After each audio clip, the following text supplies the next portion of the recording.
By October of 1838, all-out war seemed inevitable between Mormon and non-Mormon forces confronting each other over these issues. After being driven from several of the counties in the western part of that state, and under the presumption they had been invited to discuss ways of defusing the volatile situation that had developed, 5 leaders of the church, including the prophet Joseph, marching under a flag of truce, approached the camp of the Missouri militia near the small settlement of Far West, located in Caldwell County. As it turned out, the flag of truce was meaningless, and the church leaders were immediately put in chains and placed under heavy guard. The morning after this arrest, 2 more Latter-day Saint leaders, including the prophet's brother Hiram, were taken prisoner, making a total of 7 in captivity.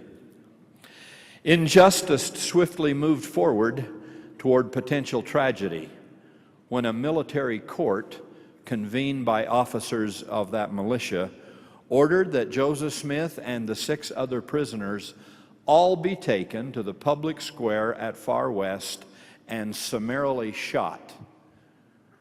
To his eternal credit, Brigadier General Alexander Doniphan, an officer in the Missouri forces, boldly and courageously refused to carry out the inhumane, unjustifiable order.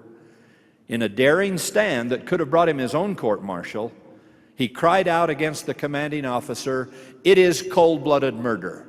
I will not obey your order, and if you execute these men, I will hold you responsible before an earthly tribunal, so help me God." In showing such courage and integrity, Doniphan not only saved the lives of these 7 men, but endeared himself forever to Latter-day Saints in every generation.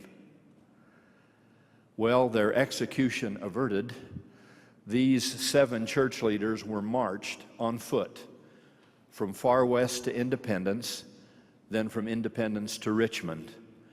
Parley P. Pratt was remanded to nearby Daviess County for trial there, and the other 6 prisoners, including Joseph and Hiram, were sent to Libery, the county seat of neighboring Clay County, to await trial there the next spring.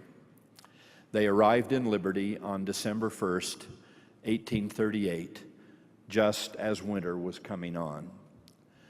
The jail, one of the few and certainly one of the more forbidding such structures in that region, was considered escape-proof, and it probably was. It had 2 stories, the top or main floor accessible to the outside world only by a single, small, heavy door.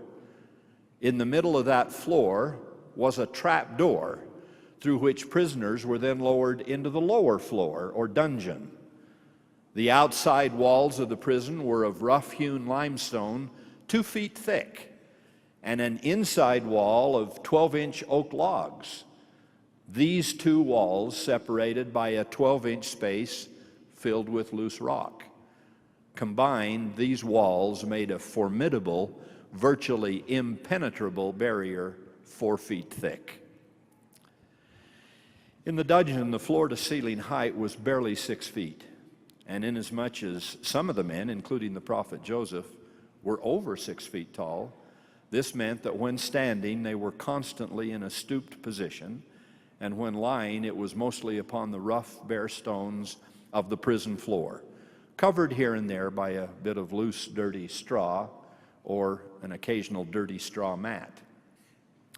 The food given to the prisoners was coarse and sometimes contaminated. So filthy, one of them said they could not eat it until driven to it by sheer hunger.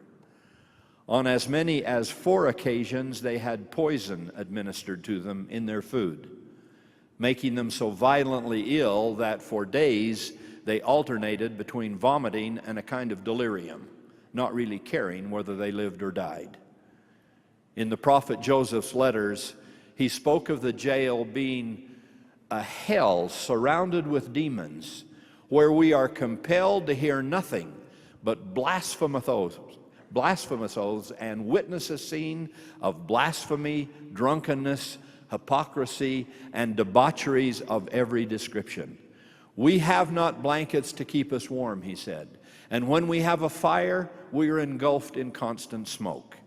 Our souls have been bowed down, and our nerves tremble from long confinement. Pen or tongue or angels, Joseph wrote, could not adequately describe the malice of hell that we have suffered here. And all of this during what by some accounts was considered then the coldest winter on record in the state of Missouri.